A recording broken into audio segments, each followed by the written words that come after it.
Welcome to my channel. Today we are going to teach ourselves how to make profits when setting stop loss in our Binance future account. You can see this my new account, and you can see I'm on a trade of ETH last USDT.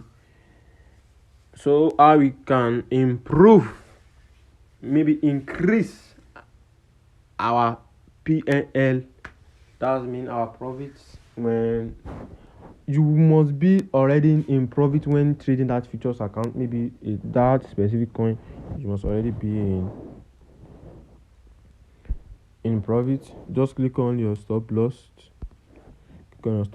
position, take profit slash stop loss.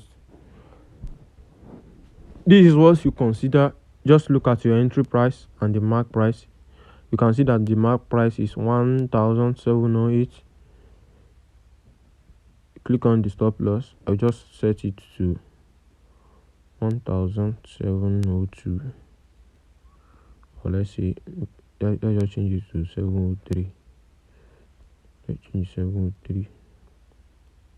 It immediately increase. You can see it increase immediately. You can see it increase immediately. Let's cancel it.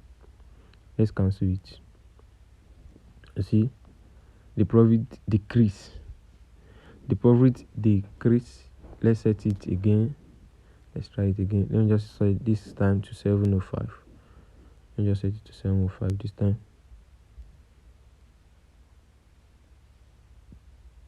Boom, it increased also. This is how you set it. This is just a strategy discover, and you can try it also. Thank you, and have a nice day.